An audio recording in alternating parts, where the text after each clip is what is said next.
പശ്ചിമേഷ്യയെ മാസങ്ങളായി മുൾമുനയിൽ നിർത്തിയ യുദ്ധത്തിന് ഒരു വിരാമം സംഭവിക്കാൻ പോകുന്നു എന്ന് വ്യക്തമാവുകയാണ്. ഇസ്രായേൽ ലബനൻ യുദ്ധത്തിന് താൽക്കാലിക അറുതി. 10 ദിവസത്തെ വെടിനിർത്തലിന് ഇരു രാജ്യങ്ങളും തമ്മിൽ ധാരണയിലെത്തി. US പ്രസിഡന്റ് ട്രംപിന്റെ നയതന്ത്ര ഇടപെടലുകളാണ് ഈ നിർണായക സമാധാന പ്രഖ്യാപനത്തിലേക്ക് വഴിതെളിയിച്ചത്. Lebanon president Joseph Aoun, Israel പ്രധാനമന്ത്രി ബെഞ്ചമിൻ നെതന്യാഹു എന്നിവരുമായി ട്രംപ് നേരിട്ട് നടത്തിയ ചർച്ചകളാണ് വെടിനിർത്തലിലേക്ക് എത്തിയത്. മേഖലയിൽ ശാശ്വതമായ സമാധാനം ഉറപ്പാക്കാൻ ട്രംപ് നടത്തുന്ന പരിശ്രമങ്ങളെ ജോസഫ് ഔൺ പ്രശംസിച്ചു. ഫോൺ സംഭാഷണത്തിന് പിന്നാലെ ട്രംപിന്റെ ഓഫീസാണ് ഈ വിവരം പുറത്തുവിട്ടത്. താൽക്കാലിക സമാധാന നീക്കത്തിന് താൻ പൂർണ്ണ സന്നദ്ധനാണ് എന്ന് നെതന്യാഹു പ്രതികരിച്ചു. ലബനനുമായി ഒരു ചരിത്രപരമായ സമാധാന കരാർ സൃഷ്ടിക്കാനുള്ള സുവർണ അവസരമായാണ് ഈ 10 ദിവസത്തെ വെടിനിർത്തലിനെ കാണുന്നത് എന്ന് അദ്ദേഹം വ്യക്തമാക്കി. ഇസ്രായേലിന്റെ സുരക്ഷാ താൽപര്യങ്ങൾ സംരക്ഷിച്ചുകൊണ്ടുള്ള വിട്ടുവീഴ്ചയ്ക്കാണ് അദ്ദേഹം തയ്യാറെടുക്കുന്നത്. അതേസമയം യുദ്ധഭൂമിയിൽ നിർണായക ശക്തിയായ ഹിസ്ബുള്ളയും വെടിനിർത്തലിനോട് അനുകൂലമായി പ്രതികരിച്ചിട്ടുണ്ട്. ഇസ്രായേൽ വെടിനിർത്തൽ കൃത്യമായി പാലിച്ചാൽ തങ്ങൾ പൂർണ്ണമായും സഹകരിക്കും. എന്നാൽ ഇസ്രായേൽ സൈന്യം പിൻവാങ്ങിയില്ല എങ്കിൽ കനത്ത പ്രതിരോധം തുടരുമെന്നും ഹിസ്ബുള്ള നേതൃത്വം മുന്നറിയിപ്പ് നൽകി. ലബനൻ പ്രധാനമന്ത്രി നവാഫ് സലാമും വെടിനിർത്തൽ പ്രഖ്യാപനത്തെ സ്വാഗതം ചെയ്തു. രാജ്യത്ത് പടരുന്ന കടുത്ത മാനുഷിക പ്രതിസന്ധിക്ക് ഈ ഇടവേള പരിഹാരമാകുമെന്ന് അദ്ദേഹം പ്രത്യാശ പ്രകടിപ്പിച്ചു. സമാധാനം പുനഃസ്ഥാപിക്കാൻ അന്താരാഷ്ട്ര സമൂഹം ഒപ്പം നിൽക്കണമെന്നും അദ്ദേഹം ആവശ്യപ്പെട്ടു. യൂറോപ്യൻ യൂണിയനും ഈ നയതന്ത്ര വിജയത്തെ അഭിനന്ദിച്ചു. വെടിനിർത്തൽ പ്രഖ്യാപനം വലിയ ആശ്വാസമാണെന്ന് യൂറോപ്യൻ കമ്മീഷൻ അധ്യക്ഷൻ ഉർസുല വോൺ ഡെർ ലയൻ പറയുന്നു.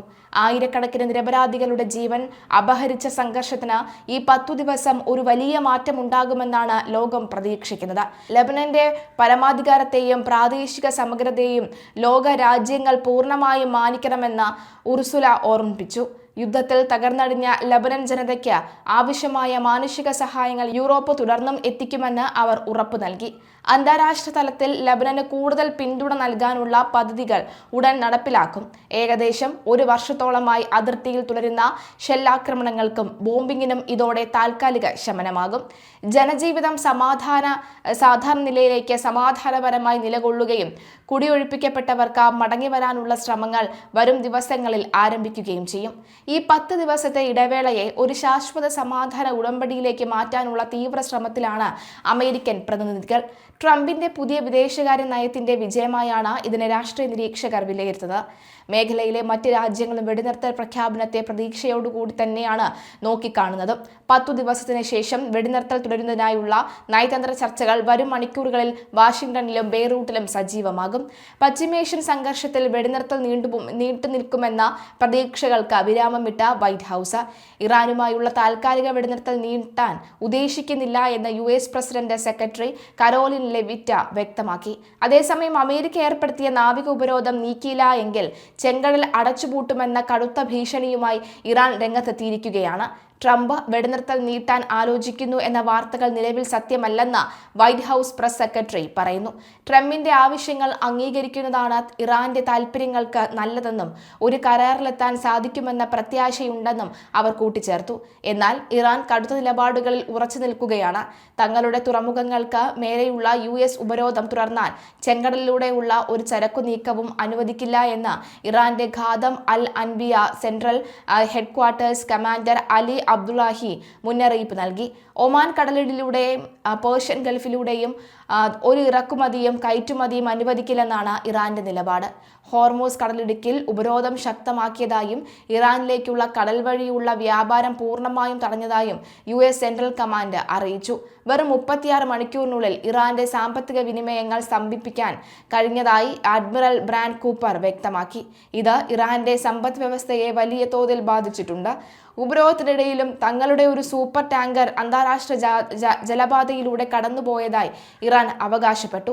2 ദശലക്ഷം ബാരൽ ക്രൂഡ് ഓയിൽ വഹിക്കാൻ ശേഷിയുള്ള ടാങ്കർ റാഡിംഗ് സംവിധാനങ്ങൾ പ്രവർത്തിപ്പിച്ചുകൊണ്ട് തന്നെയാണ് എന്നാണ് ഇറാന്റെ വാദം. അമേരിക്കയുടെ അവകാശ അവകാശവാദങ്ങളെ വെല്ലുവിളിക്കാനാണ് ഇറാൻ ഇതിലൂടെ ശ്രമിക്കുന്നത്. ഇറാൻ ആയുധങ്ങൾ നൽകുന്നത് ചൈനയാണ് എന്ന് ട്രംപ് നേരത്തെ ആരോപിച്ചിരുന്നു. 2024 ഇറാൻ രഹസ്യമായി വാങ്ങിയ ചൈനീസ് ചാര ഉപഗ്രഹങ്ങൾ ഉപയോഗിച്ചാണ് US സൈനിക താവളങ്ങളെ ഇറാൻ ലക്ഷ്യം വെച്ചതെന്ന് ഇപ്പോൾ പുറത്തുവരുന്ന റിപ്പോർട്ടുകൾ വ്യക്തമാക്കുന്നു. ഇതോടെ ചൈനയ്ക്കെതിരെയും US നിലപാട് കടുപ്പിച്ചേക്കും. അതേസമയം ഇസ്രയേലും ലബനനും തമ്മിലുള്ള ചർച്ചകൾ പുരോഗമിക്കുകയാണ്. ലബനൻ ഈ ചർച്ചകളെ ഫലപ്രദം എന്ന് വിശേഷിപ്പിച്ചപ്പോൾ ഇസ്രയേലും അമേരിക്കയും ലബനനും ഒരേ പക്ഷത്താണ് എന്ന സൂചനയാണ് ഇസ്രയേൽ നൽകുന്നത്. മേഖലയിൽ സമാധാനം കൊണ്ടുവരാൻ ട്രംപ് നടത്തുന്ന നീക്കങ്ങൾക്ക് ഇതൊരു വലിയ മുൻതൂക്കം നൽകുന്നുണ്ട്. യുദ്ധ ആവശ്യങ്ങൾക്കായി ആയുധങ്ങൾ നിർമ്മിക്കാൻ മുൻനിര കാർ നിർമ്മാതാക്കളായ ജനറൽ മോട്ടോഴ്സ്, ഫോർഡ് എന്നിവരുമായി ട്രംപ് ഭരണകൂടം ചർച്ചകൾ നടത്തിവരികയാണ്.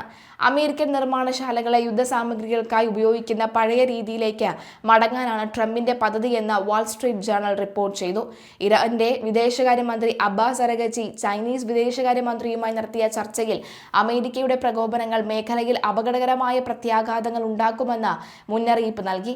US ഉപരോധം സമാധാനത്തിന് ഭീഷണിയാണെന്നും സാഹചര്യം കൂടുതൽ സങ്കീർണമാകുമെന്നും അദ്ദേഹം പറയുന്നു. ബ്രിട്ടനിലെ ചാൾസ് രാജാവ് ഈ മാസം US സന്ദർശിക്കാനിരിക്കെ അതിനു മുൻപ് യുദ്ധം അവസാനിപ്പിക്കാൻ സാധ്യതയുണ്ടെന്ന് ട്രംപ് പ്രത്യാശ പ്രകടിപ്പിച്ചു. ലോകം ഉറ്റുനോക്കുന്ന ഈ നയതന്ത്ര യുദ്ധത്തിൽ ഇറാന്റെ ഭീഷണികൾക്കും അമേരിക്കയുടെ ഉപരോധങ്ങൾക്കുമിടയിൽ പശ്ചിമേഷ്യ വീണ്ടും കടുത്ത ആശങ്കയുടെ നിഴലിലാണ് എന്ന് വ്യക്തമാവുകയാണ്.